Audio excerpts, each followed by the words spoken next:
اعوذ باللہ من الشیطان الرجیم بسم اللہ الرحمن الرحیم الحمد للہ والصلاة والسلام علی اہلہا ولعنۃ اللہ علی اہلہا اما بعد قال اللہ تبارک و تعالی فی کتابہ المجید و فرقان الحمید بسم اللہ الرحمن الرحیم ان اللہ و ملائکتہ یصلون علی النبی یا ایھا الذین آمنوا صلوا علیہ وسلموا تسلیما اللہم صلی علی محمد و آل محمد۔ جیسا کہ ہماری گفتگو چل رہی ہے، آج کل ہم فضیلت صلوات محمد و آل محمد یعنی درود شریف کے جو فائدے ہیں اس کے متعلق گفتگو کر رہے ہیں۔ صاحب کا جو گفتگو کی کہ اللہ تعالیٰ جو انسان درود پڑھتا ہے اس درود شریف کے صدقے اللہ ملائکہ کو پیدا کرتا ہے، اور وہ ملائکہ کی تعداد جن و انس کی تعداد سے سمندری بحری جو حیوانات ہیں یا صحرائی جو حیوانات ہیں ان کی تعداد اور جو درخت کے پتے، زراعت کے ذرات اور آسمان کے ستاروں کی تعداد کے مطابق یا برابر ان کی تعداد ہوتی ہے کہ جو انسان ایک دفعہ صلوات پڑھے محمد مصطفیٰ صلی اللہ علیہ وسلم اور ان کی آل مبارک پر، تو اللہ تعالیٰ اس صلوات کے صدقے میں اتنی تعداد میں فرشتوں کو پیدا کرتا ہے، اور وہ کیا کرتے ہیں، ان کا وظیفہ کیا ہے کہ وہ اس صلوات پڑھنے والے کے لیے قیامت تک استغفار کرتے رہیں گے۔ آج ایک دوسرا فائدہ کہ رحمت للعالمین، کیا آپ اپنی امت میں سے ہر شخص کی شفاعت کریں گے؟ تو رحمت للعالمین فرماتے ہیں میں فقط اس خطا کار کی شفاعت کروں گا جو دنیا میں میرے ساتھ جفا نہیں کرتا رہا، یعنی جب بھی میرا نام سنتا تھا تو وہ میری ذات پر درود نہیں پڑھتا تھا، تو رحمت للعالمین فرماتے ہیں ایسا شخص مجھ پر جفا کرتا ہے، یعنی میں اس کے شفاعت کروں گا جو انسان میں محمد مصطفیٰ صلی اللہ علیہ وآلہ وسلم پر درود و سلام بجا لائے۔ اسی ضمن میں شیخ عبدالحق دہلوی صاحب کی کتاب ہے جس کا نام ہے جذب القلوب الی دیار المحبوب، تو صاحب کتاب نے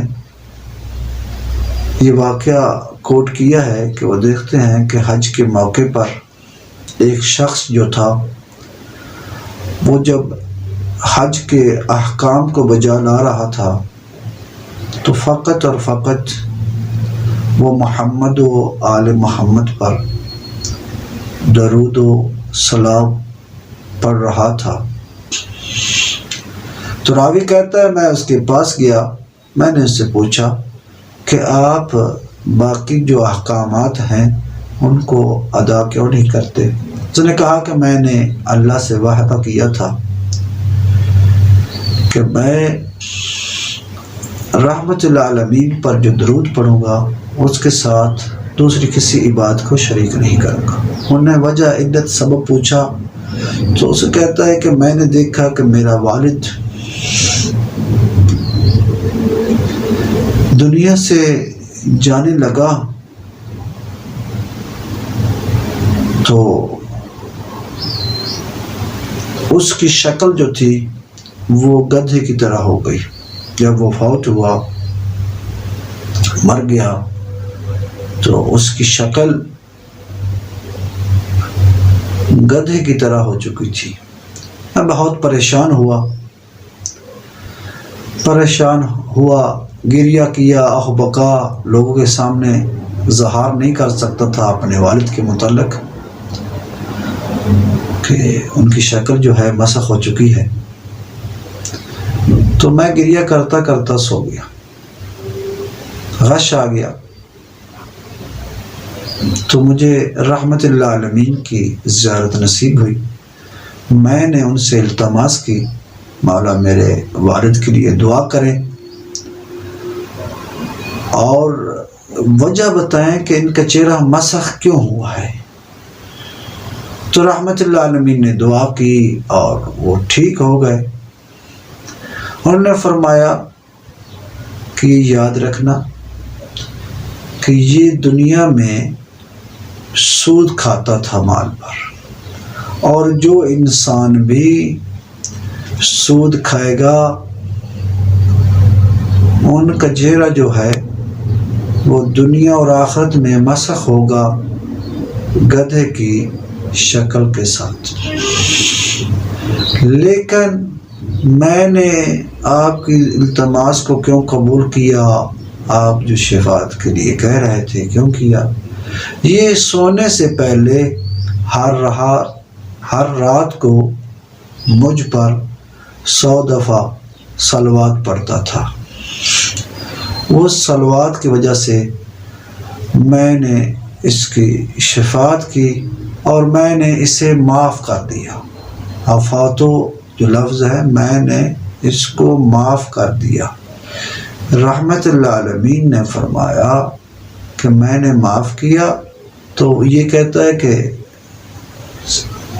میں خواب سے نیند سے متنبہ ہوا تو دیکھا وجہ کا بدر، میرے والد کا جو چہرہ تھا وہ چاند کی 14ویں کے چاند کی طرح چمک رہا تھا. جب میں نے اس کے دفن کا بندوبست کیا، جیسے ہی دفن کرنے لگا تو میں نے ایک ندا سنی جو آواز آ رہی تھی، ان سبب عنایت اللہ، یہ جو اللہ کا عنایت کا سبب ہے، وغفرانہ، اور اس کا معاف کرنا، وہ یہ ہے کہ یہ ہمیشہ میرے حبیب محمد مصطفیٰ صلی اللہ علیہ وسلم اور ان کی آل پر یہ درود و سلام پڑھتا تھا. اس لیے میں نے اس پر یہ عنایت کیا ہے، اس کے چہرے کو منور کر دیا ہے اور اس کے گناہ کو معاف کیا ہے اپنے حبیب کے صدقے. والحمد للہ رب العالمین.